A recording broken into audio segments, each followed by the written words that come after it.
In the early 1980s, Detroit was a city searching for hope.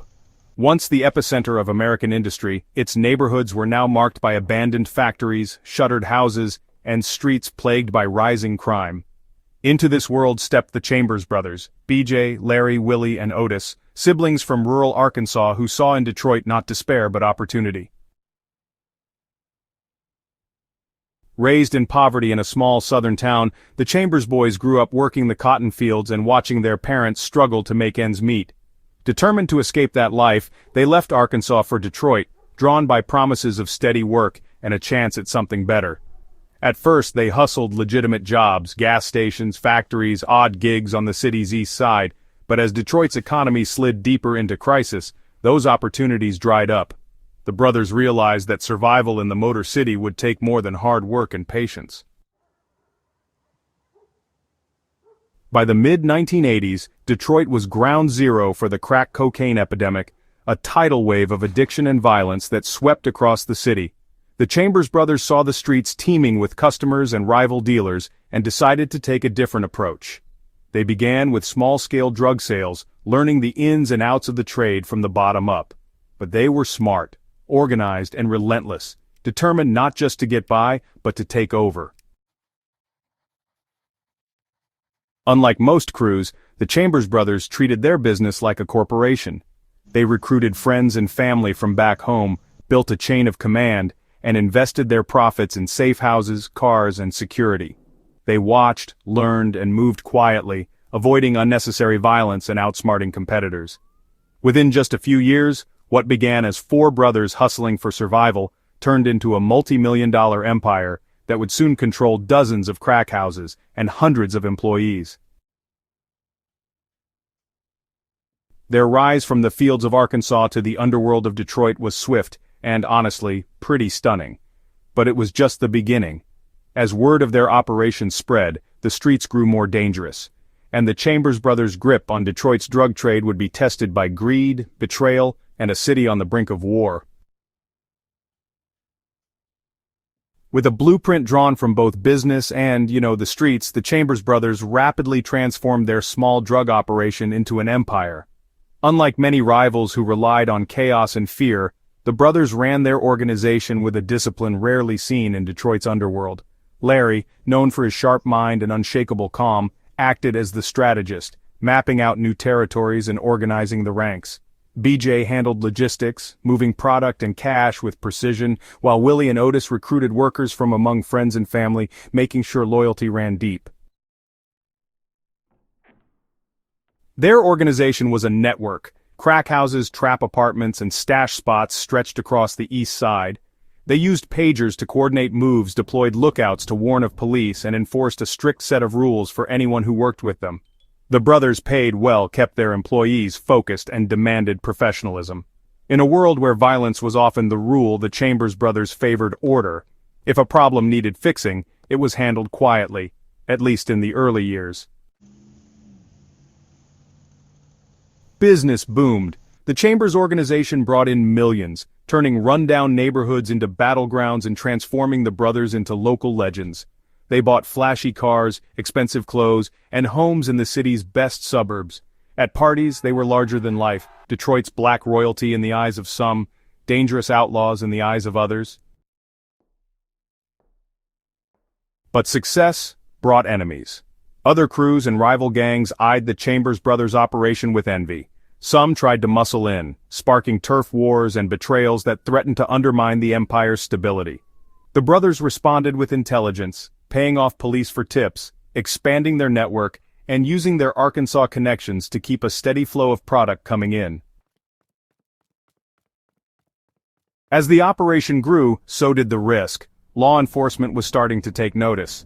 Undercover officers and federal agents began watching the brothers more closely, documenting their moves and waiting for a mistake. For the Chambers brothers, the next phase would test not only their power but their ability to survive in a city growing more volatile with every passing month.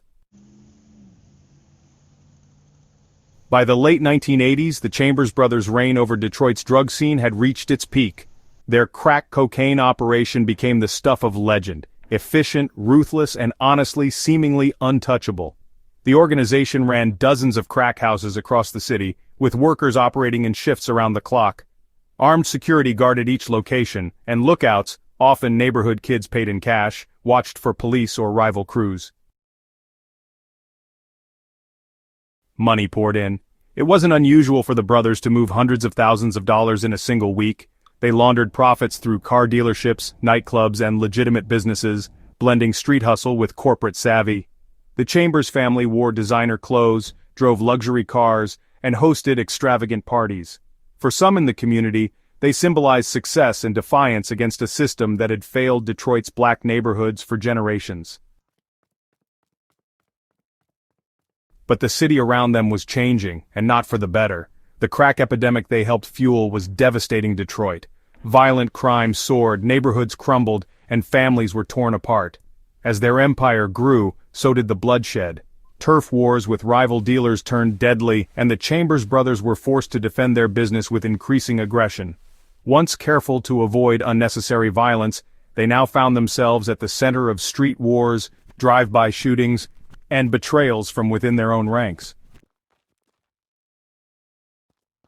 Federal authorities took notice. The FBI and DEA launched joint operations using wiretaps, surveillance, and informants to gather evidence. Media coverage exploded. The Chambers brothers were depicted as the face of Detroit's crack era, not just criminals, but icons of a crisis spiraling out of control. Behind the flash and fortune, however, the brothers faced mounting problems. Paranoia set in as friends became foes and trusted workers flipped to save themselves. Law enforcement was closing in, and the empire the Chambers brothers had built, seemingly unbreakable, was beginning to show cracks. The question was no longer whether they would fall, but how far and who might bring them down first: the police, their enemies, or each other. As the Chambers brothers' drug empire reached its height, the pressure began to mount from every direction. Inside the organization, the sheer size of the operation made secrecy almost impossible. Money went missing, loyalty wavered, and paranoia set in. Trusted lieutenants started skimming profits, and jealousy festered as some workers resented the brothers' lavish lifestyles. Rival gangs were hungry for a piece of the action. Drive-by shootings became more frequent, and bloody turf wars erupted on Detroit's east side. The brothers, who were once praised for running a disciplined outfit, now had to enforce their rule with force. Anyone suspected of stealing or, talking to police faced harsh consequences. Violence, which used to be avoided when possible, became a grim reality of survival. Meanwhile, law enforcement was quietly building its case. Undercover agents infiltrated the outer circles of the organization, gathering intelligence and recruiting informants. The FBI and DEA coordinated with local police, using wiretaps to listen in on conversations and stakeouts to track the brothers' movements. Surveillance teams watched crack houses, recording the comings and goings of dealers and couriers at all hours. It wasn't just the police closing in. Inside the family, old alliances were breaking down. Grudges, greed, and fear led to betrayals. One disgruntled worker, hoping to avoid a long prison sentence, agreed to testify against the brothers, providing detailed information about the operation's structure and leadership. Others followed, and soon, law enforcement had a detailed map of the entire organization. By the late 1980s, the noose was tightening.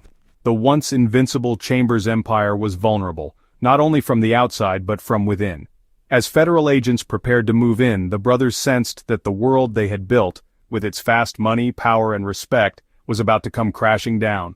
All that remained was for someone to make the first move. In 1988, after years of building their case, law enforcement struck hard. Early one morning, federal agents, Detroit police, and the DEA launched simultaneous raids on dozens of locations linked to the Chambers brothers organization. Crack houses, stash spots, luxury homes, and even car dealerships were hit in a coordinated sweep. In a single day, the carefully built empire came crashing down. The brothers were arrested along with dozens of associates. Cash, drugs, weapons, and business records were seized as evidence. In the aftermath, the true scope of the Chambers operation stunned even seasoned detectives. millions of dollars in profits, hundreds of employees, and a command structure rivaling that of major corporations. The trial was one of the largest and most publicized drug cases in Michigan history. Prosecutors detailed how the Chambers brothers ran their crack business with military precision, using coded messages, beepers, and even so-called employee handbooks to manage the organization. Former workers and lieutenants, now witnesses for the government, described the inner workings of the crew and the violence that enforced loyalty. The brothers' defense teams argued entrapment, police misconduct, and systemic racism, but honestly, the evidence was overwhelming. Wiretaps, surveillance footage, seized documents, and testimony from former insiders painted a damning portrait of the Chambers enterprise. Community members, some of whom had once admired the brothers' flashy lifestyle, watched as the reality of the destruction wrought by crack cocaine and street violence became impossible to ignore. One by one, the Chambers brothers were convicted on federal drug trafficking and conspiracy charges. The sentences were long, and the empire was finished. The city, still reeling from the devastation of the crack era, was left to pick up the pieces. But the story didn't end in the courtroom. The fall of the Chambers brothers sent shockwaves through Detroit's underworld, setting off new turf wars and power struggles. And for those who had lived through the rise and fall of the organization, the impact would linger for years to come. The collapse of the Chambers brothers' empire left an unmistakable mark on Detroit. In the months after the trials, law enforcement touted the takedown as a major victory in the war on drugs. But for the city's residents, the scars of the crack era ran deep.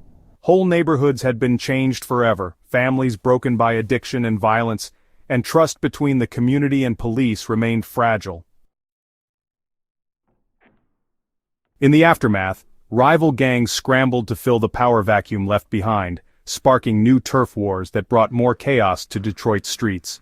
The city's reputation as a center for organized crime and drug trafficking was cemented in the public mind, casting a long shadow over efforts to rebuild. The Chambers brothers themselves became infamous, a cautionary tale told in classrooms, news reports, and even hip-hop lyrics. Their story was referenced in films and documentaries as an example of how ambition, desperation, and neglect could combine to produce both fleeting success and lasting destruction. Some saw them as ruthless criminals, others as tragic figures shaped by poverty and circumstance. But their legacy was more than crime and headlines. The bust exposed the failures of city institutions to protect their most vulnerable and forced Detroit to confront the deeper issues fueling the epidemic: lack of opportunity, failing schools, and broken trust in authority. In the years that followed, activists, community leaders, and survivors pushed for change: more support for families, investment in neighborhoods, and a new approach to policing and public health. Today, the story of the Chambers brothers is a reminder of Detroit's resilience and the ongoing struggle to heal from a time when a handful of men could build an empire on desperation. It stands as both a warning and a call to remember those left behind, whose lives and dreams were lost to an era defined by crack, conflict, and the high cost of survival.